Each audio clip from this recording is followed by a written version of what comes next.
I think my new roommate is Slenderman. By Four-Shot Bond. I know 2009 wants its creepypasta back. But I'm serious, I'm like 85% sure that this guy is Slenderman. Let me to explain, this guy is freakishly tall, probably like 7'4". Or if you don't use the imperial system, 224 centimeters. Of course he could just be a normal tall guy, right? There's plenty of really tall people like that.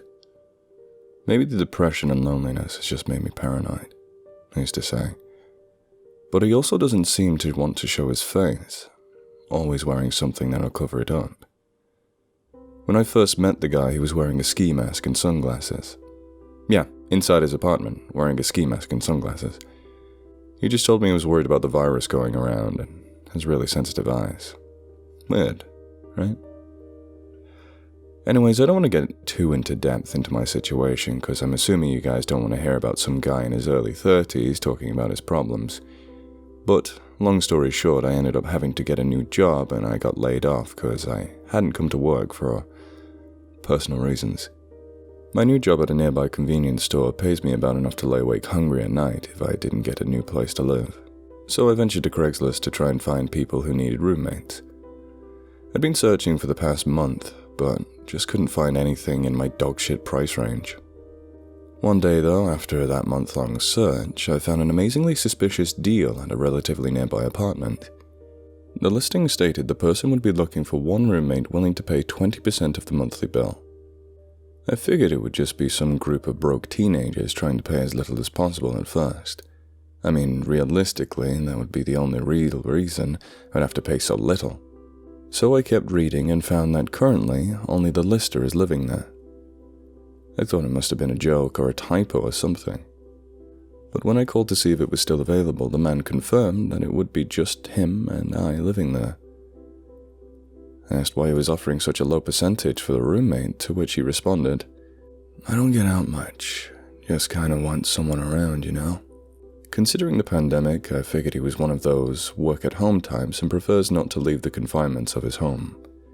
But even still, it seemed pretty suspicious. Regardless, I needed somewhere to stay, and considering the debt that I began to pile up, I didn't have many options. We sorted out a time for me to come check the place out, and I hung up. After a restless night of hunger pains and pirated movies, I was practically ready to storm the beaches of Normandy. Too soon. Anyway, the next day I arrived at the place that I would soon call my home. Well, house. Living quarters? I don't know. It doesn't exactly feel like a home, but does at the same time. It's hard to explain. So I arrived at this place at around 2 p.m. that day and knocked on the door. The voice I had heard on the phone the previous day called out. Right, I forgot to tell you his name. His name's Terry. I keep getting sidetracked. So I heard Terry's voice say, "A moment. Be right there." When he opened the door, I was not expecting to see some circus freak on stilts standing there. His voice was so normal. I was expecting some 6-foot-tall guy with brown hair or something, not some tall skinny weirdo in black dress pants, a hoodie and a ski mask.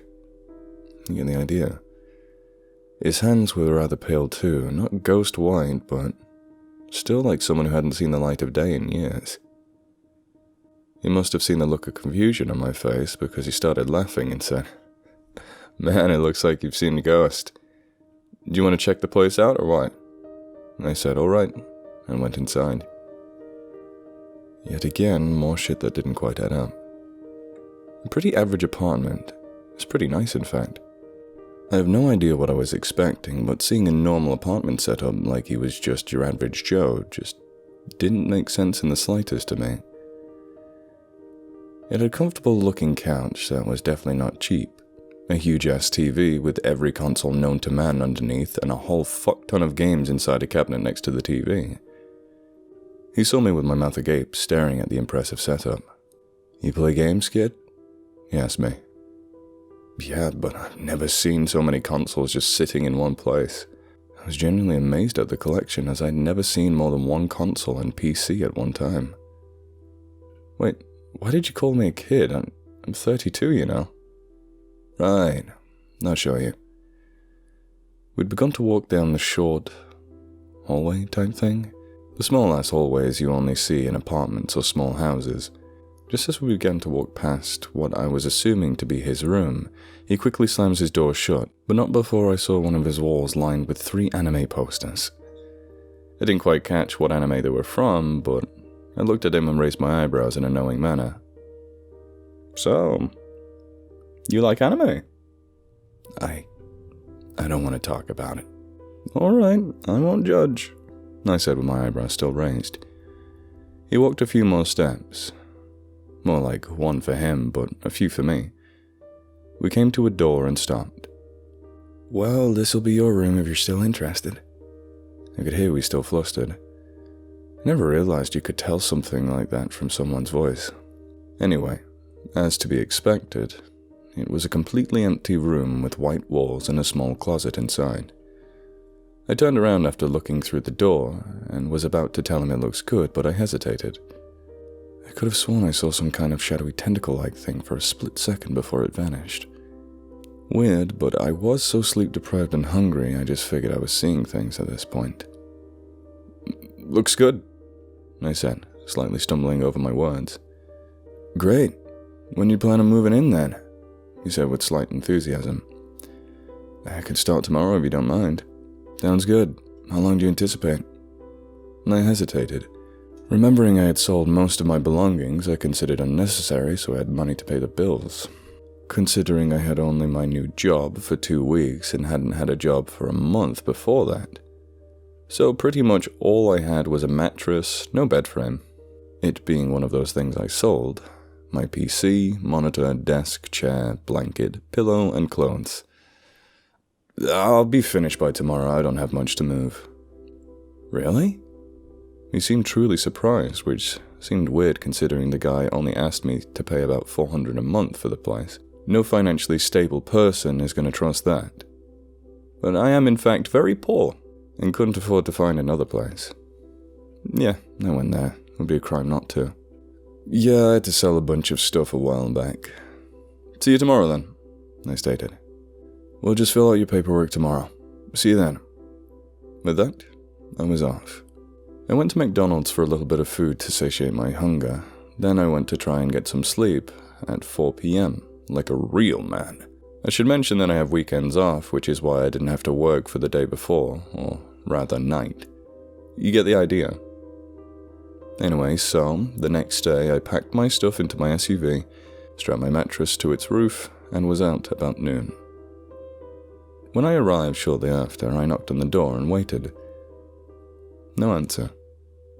I knocked again, and still, no answer. So I did what any good unofficial roommate would do. I burst through the door saying, "The man of the hour is here!" But no one was there. Really? I tell him I'll be coming over at noon today to move my stuff and he isn't even here? I said under my breath. I go to knock on his door just to make sure, but he replied, "Oh shit, you're here already? Hold on, take a step back." Oh, come on, man. I already saw your guilty pleasure posted all over your walls yesterday. His tone then became serious. Seriously, take a step back. I did as he said that time. Alright, you're good now. He quickly came out of his room wearing the same getup as the day before. This time, though, he appeared a bit more pale. You good, man? You seem a bit pale. Yeah, just not feeling too well today, he responded with a nervous laugh. Alright, want to help me move my stuff in? It isn't a lot, but I could use some help with the mattress. He agreed to help, and we had everything moved in rather quickly. But as I was setting my bed down, he told me something.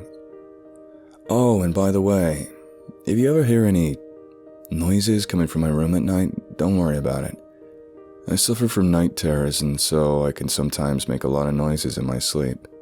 I tried to soundproof my room as best as I could a while back after some complaints, but it isn't perfect.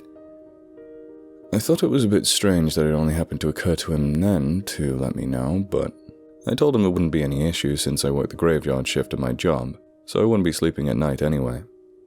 Afterwards, I filled out the proper paperwork and we played some games till nightfall. He's actually a pretty cool guy. The only strange thing is that he refused to tell me what he did as a job, but I figured it might have been confidential or something like that. So, as 11:30 came around, I got ready to head to work. I let him know I was heading out and then had an uneventful night at work. When I came home, however, I saw Terry chilling on the couch, but for a split second, I could have sworn I saw that tentacle thing again. I know I was exhausted, but I know for a fact I wasn't that exhausted. After I blinked, it was gone again. "I swear, Terry, I think I'm losing my mind," I said in a state of bewilderment. "Long day at work?" he commented, for some reason refusing to look away from his show. But I mean, hey, whatever, right? Parks and Rec is a good show after all. "Yeah, definitely. I'm gonna hit the sack, Jack. Good night." He gave me a pity laugh and said goodnight. I know, none of this proves he's Slenderman in any way. Maybe I'm suffering from some kind of minor schizophrenia. However, a few hours later, I woke to some weird sounds coming from Terry's room. It definitely wasn't night, so I doubted he was having night terrors. I walked over and knocked on his door. No reply. I knocked again and still no reply. A few moments passed and I realized the noise had stopped. I slowly opened the door, and as I did I saw Terry. I realized that I hadn't even been the one to open the door. But stranger still, for a second, I could have sworn I had seen nothing behind his sunglasses. I just told him the noises were keeping me awake and asked him to quiet down a bit. Then I walked to my room, which is where I'm writing this now, in my room. And I'm almost certain my roommate is Slenderman.